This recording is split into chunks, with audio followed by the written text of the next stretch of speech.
আসসালামু আলাইকুম ওয়া রাহমাতুল্লাহি ওয়া বারাকাতুহু। সুপ্রিয় দর্শক, দেশ ও দেশের বাহির থেকে যারা এই ভিডিওটি দেখছেন সকলকে জানাই আন্তরিক শুভেচ্ছা ও অভিনন্দন।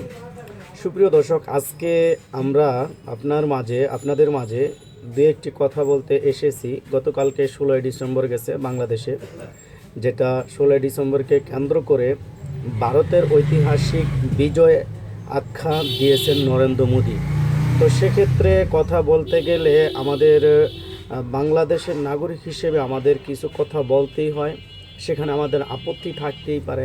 আমার দেশ, আমার মাতৃ, আমার ভূমি, অথচ তাদের বিজয় বলে আখ্যা দিয়েছেন। তো সেক্ষেত্রে আমরা বলবো, যদি তাদের বিজয়ী আখ্যা দেয়, তারাই যদি দেশ মনে করে যে এটা তাদের দেশ, তাহলে আমি মনে করি তাদের এটা মানে ওই যে ঘুমিয়ে থাকা বা স্বপ্নে দেখার মতো একটি কিচ্ছা কাহিনী বলা, তাছাড়া আর কিছুই না। হ্যাঁ, 1971 সালে তারা আমাদেরকে যুদ্ধের সময় অস্ত্র দিয়ে সহযোগিতা করেছে। তো সেক্ষেত্রে আমাদের লাভের চেয়ে তাদের লাভটা তখন বেশি ছিল, যার কারণে তারা ওপার পাকিস্তান আর এপার পাকিস্তানকে আলাদা করেছে। কারণ হচ্ছে দুই পাকিস্তানকে যদি আলাদা করা যায় তাহলে পাকিস্তানের যে একটা শক্তি সেটা কমে যাবে। একটা রিজন। আরেকটা রিজন হচ্ছে মুসলমানদের ভিতরে একটা প্রতিদ্বন্দ্বিতা করা, মুসলমানদের ভিতরে একটা হিংসাত্ব করা, সেই বিষয়টাকে এখানে ফুটিয়ে তুলেছেন। আর আরেকটা বিষয় হচ্ছে তাদের লাভ হচ্ছে কলকাতা, এন্দা যদি আমি ধরি বিহার, ঝাড়গ্রাম, পুরুলিয়া, আসাম, এই কী বলে আরও কয়েকটা রাষ্ট্র আছে। তো এই যে যে রাজ্যটা বা রাজ্যটা, এটা তাদের হাতে হাত করিয়ে নিয়ে যাওয়া। তো মূলত প্ল্যানিং তাদের এটা সাজিয়েছিলেন। তো সেক্ষেত্রে তারা সাকসেসও হয়েছে। তো তাদের বিজয়, এই ক্ষেত্রে তারা তাদের বিজয় মনে করে, কারণ হচ্ছে তাদের লাভটা তারা ঠিকই অংশগ্রহণ করে নিয়েছেন, তাদের জন্য তারা তাদের বিজয়টা মনে করে। তো আমি সেক্ষেত্রে কখনোই আমি এটা মনে করব না তাদের বিজয়, এটা আমাদের গর্ব, আমাদের বিজয় 1971 সালে 16ই ডিসেম্বর। তো যাই হোক, এখন মোদির স্ট্যাটাসকে কেন্দ্র করে সামাজিক যোগাযোগ মাধ্যমে কিন্তু কথোপকথন হচ্ছে। বিভিন্ন সাংস্কৃতিক মহল, বিভিন্ন রাজনৈতিক মহল থেকে এটা প্রতিক্রিয়া বিপ্রতিক্রিয়া কিন্তু ঘটতেছে। তো কি স্ট্যাটাস দিয়েছেন সেটি আমি আপনাদের মাঝে শোনানোর চেষ্টা করব। এটা প্রথম আলো থেকে সংগৃহীত করা। তো আপনাদেরকে আমি পড়ে শোনানোর চেষ্টা করতেছি। 16ই ডিসেম্বরকে ভারতের ঐতিহাসিক বিজয় আখ্যা নরেন্দ্র মোদীর। 16ই ডিসেম্বর বাংলাদেশের বিজয় দিবস উপলক্ষে ফেসবুকে একটি পোস্ট দিয়েছেন ভারতের প্রধানমন্ত্রী নরেন্দ্র মোদী। সেখানে তিনি 1971 সালের 16ই ডিসেম্বরকে ভারতের ঐতিহাসিক বিজয় হিসেবে উল্লেখ করেন। তবে পুরো পোস্ট একবারও বাংলাদেশের নাম উল্লেখ করেননি। এই যে এখানে বিপত্তিটা বেজেছে বা বাজছে যে কেন বাংলাদেশের নাম একবারও নিলেন না। এখন কথা হচ্ছে বাংলাদেশের নাম এই কারণেই নেই বর্তমান, আমার মনে হচ্ছে আর কি, যেটা আমি মনে করি। তো একবারও নেননি, তার মূল কারণ হচ্ছে বাংলাদেশের সাথে এখন ইন্ডিয়ার যে একটা সম্পর্ক সেটা হয়তো বনিবনা হচ্ছে না বা ভালো যাচ্ছে না, এই একটা রিজন। আর আরেকটা রিজন হচ্ছে এই 16ই ডিসেম্বরে বাংলাদেশের নাম না নেওয়ার আরেকটা রিজন হলো তাদের স্বার্থ অনুসারে তারা ঠিকই বিজয় উপলব্ধ হয়েছে, যার কারণে উপলব্ধি করতে পেরেছে, যার কারণে তাদের বিজয় মনে করতেছে এটা। তাহলে এটা 1971-এর বিজয়, এটা আমাদের বিজয় না, সেখানে বুঝাইছে এটা। আচ্ছা যাই হোক, এখানে উল্লেখ করেননি। আচ্ছা যাই হোক, করেন নাই ভালো কথা, এটা ওনার একান্ত ব্যক্তিগত ব্যাপার। তো প্রথম আলোতে এই জিনিসটা আর কি প্রকাশ করেছে যে কেন একবারও বাংলাদেশের নাম নিলেন না প্রধানমন্ত্রী ভারতের। তো যাই হোক, 16 ডিসেম্বরে নেয় নাই বা কী কারণে, এর কারণ তো আপনারা মূলত ভালোই জানেন। তো সেক্ষেত্রে প্রধানমন্ত্রী নরেন্দ্র মোদী নেক বা না নেক, সেক্ষেত্রে আমাদের কিচ্ছু আসে যায় না। আমরা 1971 সাল আমাদের অসংখ্য মা বোনেদের ইজ্জতের বিনিময়, অসংখ্য যোদ্ধাদের 1971 সালে অসংখ্য মানুষের অগণিত রক্ত দিয়ে এ দেশকে স্বাধীন করেছে। তো ভারতের প্রধানমন্ত্রী আমাদের বাংলাদেশের নাম নেক বা না নেক, সেক্ষেত্রে আমাদের কিচ্ছু আসে যায় না। তবে আমরা এটা বলবো যে বাংলাদেশে ভারতের কোনো আধিপত্য, ভারতের কোনো স্বৈরাচারী, ভারতের কোনো দ্বিপক্ষবাদ, এটা আমরা কখনো মেনে নিব না, মেনে নিতে পারি না। তো যোগাযোগ মাধ্যমে টুইট করেছেন, যে একটি পোস্ট দিয়েছেন।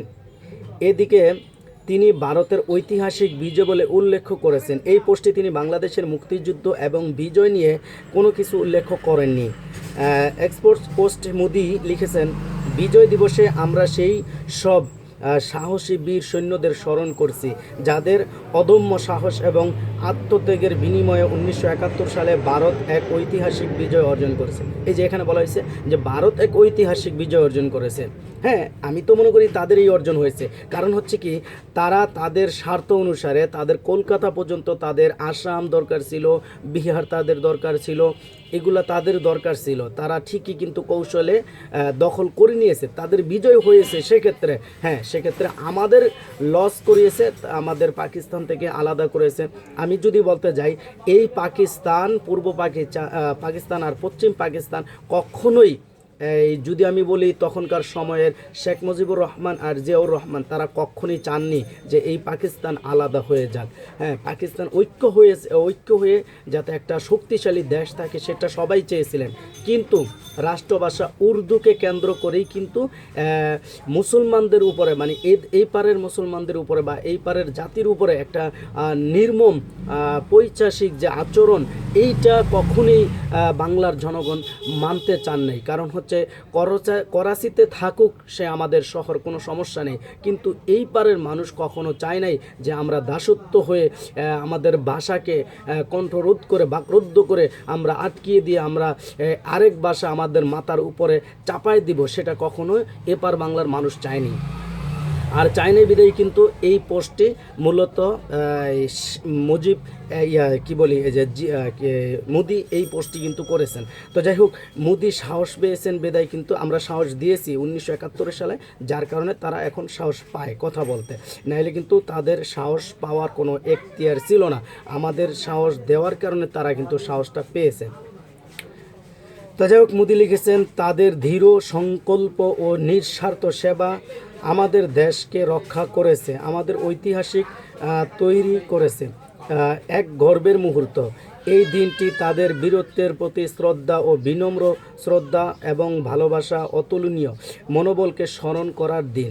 নরেন্দ্র মোদী আরও লিখেছেন, তাদের ভারতীয় সেনা ওই বীরত্ব গাথা আজও ভারতের প্রজন্মের পর প্রজন্মকে অনুপ্রেরণা করে চলেছে। গত বছর এই দিনে ভারতের প্রধানমন্ত্রী নরেন্দ্র মোদী সামাজিক যোগাযোগের মাধ্যমে এক পোস্টে দিয়ে 16 ডিসেম্বরকে ভারতের বিজয় বলে দাবি করেছেন। তখন মোদীর সামাজিক যোগাযোগ মাধ্যমের ওই বক্তব্যটি নিয়ে বাংলাদেশে ব্যাপক প্রতিক্রিয়া হয়েছিল। রাজনৈতিক দলসহ বিভিন্ন শ্রেণী পেশার মানুষ তার বক্তব্যের প্রতিবাদ জানিয়েছে। তো আপনারা ইতিমধ্যে জানতে পেরেছেন যে তার পোস্টকে কেন্দ্র করে আমাদের বাংলাদেশের বর্তমান রাজনৈতিক প্রেক্ষাপটে বিভিন্ন রাজনৈতিক মহল বা সাধারণ শ্রেণী পেশার মানুষ কিন্তু এ নিয়ে বক্তব্য অথবা আন্দোলন, সমালোচনা করেছেন। তো সেক্ষেত্রে আমিও তার বিপক্ষ না বা আমিও তার বিপরীত না, আমিও সমালোচনা করব তার। কারণ হচ্ছে এ দেশটা আমার, এ দেশের মাতৃভূমি আমার, এ দেশের 1 ইঞ্চি মাটিও আমি ছাড়তে চাই না। এ দেশের ভিতরে কেউ যদি 1 ইঞ্চি মাটির প্রতি যদি শকুনের নজরে তাকায়, তাহলে তার চোখ আমরা উপড়ে ফেলার চেষ্টা করব ইনশাআল্লাহ।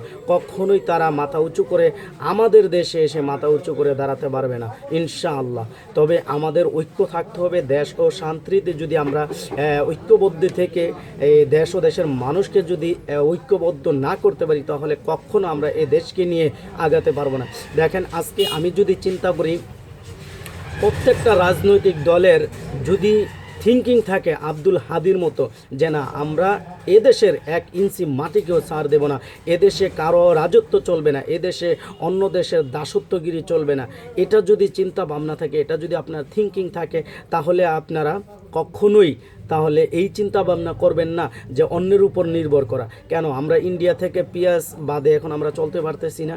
ইন্ডিয়ার কিছু দাদা বাবুরা আমাদেরকে বলেছিলেন যে পেঁয়াজ, তাদের পেঁয়াজ ছাড়া চলতে পারবে না। ইন্ডিয়া পেঁয়াজ বন্ধ করে দিলে তারপরে আমাদের 400-500 টাকা কেজি পেঁয়াজ খেতে হবে। তো আমরা তো এখন ইন্ডিয়ার পেঁয়াজ টোটালি ক্লোজ করে দিয়েছি। আমরা তো এখন মাসাল্লাহ 100 থেকে 110 টাকা বা 20 টাকার মধ্যে পেঁয়াজ খাচ্ছি। আমরা অন্য অন্য দেশ থেকে আনতেছি কেন? আমরা তো কিনা, হ্যাঁ আমরা যেহেতু শখিং প্রিয়, বাঙালিটা হচ্ছে শখিং প্রিয়। আজকে আপনি নিজে করবেন না, তো নিজে না করলে সে তোকে আমাদের কিনে আনতেই হবে আরেক দেশ থেকে, না আরেক দেশ থেকে। হ্যাঁ ঠিক আছে, আমরা যেখান থেকে আনলে আমাদের দেশের বেনিফিট পাবো, আমাদের দেশের লাভবান হবে, সেখান থেকে আনবো। এখন কথা হচ্ছে আমাদেরকে ওই একটা উদ্দেশ্যকে কেন্দ্র করে আমাদেরকে বিভিন্ন সময় এটা দিয়ে আপনারা চাপ সৃষ্টি করবেন, সেটা আমরা কখনোই মেনে নিতে পারবো না। আর বাংলার জনগণ 16 কোটি মানুষ এটা কেউ মেনে নিতে পারবে না। তো সুপ্রিয় দর্শক, সবাই ভালো থাকবেন, সুস্থ থাকবেন, দেশকে ভালোবাসবেন, দেশের মানুষকে ভালোবাসবেন, সবাই ঐক্য হয়ে দেশকে গড়ি, দেশের প্রতি সম্মান রাখি, দেশের 1 ইঞ্চি মাটিও যাতে শকুনের চোখের দিকে নজরকৃত না হয়, সেক্ষেত্রে সবাই দেশের প্রতি স্যালুট। আসসালামু আলাইকুম ওয়া রাহমাতুল্লাহি ওয়া বারাকাতুহু।